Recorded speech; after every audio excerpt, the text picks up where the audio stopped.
Hi Year 7. So we're looking at a pretty snazzy piece of kit today. This is called the Hoffman apparatus.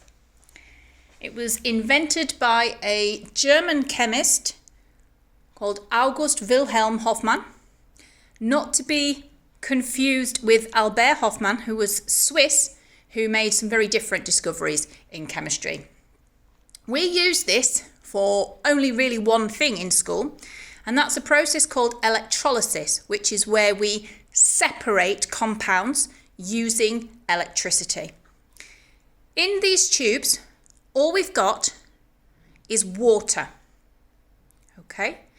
And we've got an electrical current going into the water, which is causing the positive parts of the water to be attracted to one side and the negative parts of the water to be attracted to the other.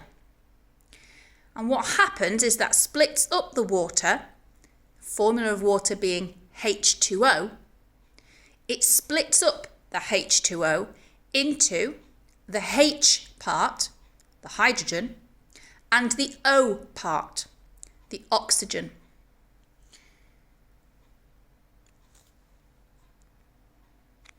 When you study electrolysis later on at GCSE, you'll be able to predict at which of the two electrodes the hydrogen or the oxygen will form. For now, we'll just take my word for it. But actually, there's a really easy way of being able to tell which gas has formed which side. If we have a look at where the level of the water is, when I set this going this morning, it was right up to the top. We can see on this side, the gas has gone down to about 11 cubic centimetres, whereas on this side, the gas has only gone down to about just over 5. So we've got twice as much gas on this side as we do here. Well, that tells us straight away which gas is on which side.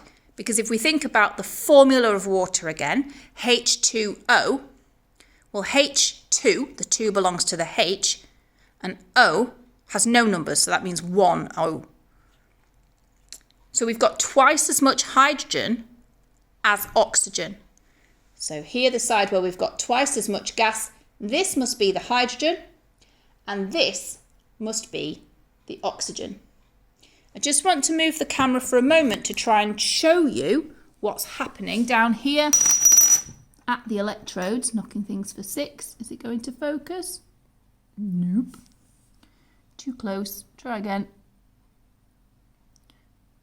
You should be able to see, there's the electrode down there. The camera doesn't like it, does it? And there's some tiny little bubbles. If I show you the meniscus there, we can see the bubbles. Stop focusing on the cupboard.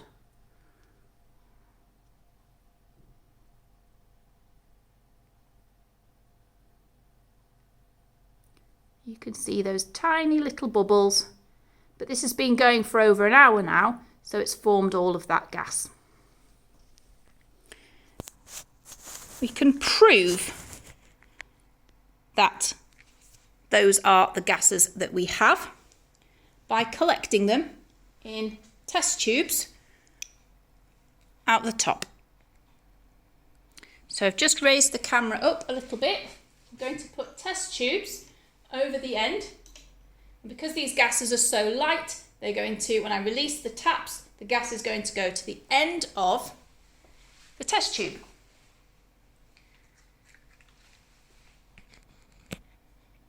So I really hope this works. Gonna make me look stupid otherwise. But both of these gases do quite interesting things with regards to fire. So I'm going to light a splint. I have a lit splint there. Keep that going. I'm going to open the tap. All the gas should have gone up into there. Now this side we said was oxygen. So the splint's glowing. See, it glowed brighter. Now oxygen should relight a glowing splint, but it's quite damp in that tube as well, so I think it cooled down the splint too much to make it relight, but it definitely glowed brighter. I didn't make that up, just hope the camera caught it.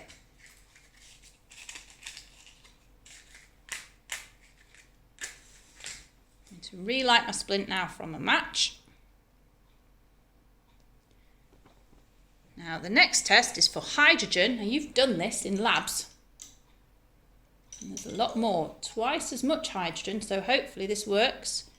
Just get my flame nice and big on the splint again. Ready? Beautiful. Lovely characteristic squeaky pop there for our hydrogen. Test for hydrogen gas. Lit splint pops with hydrogen. And all there is in there is water. But we are splitting that water up into oxygen on this side and hydrogen on this side.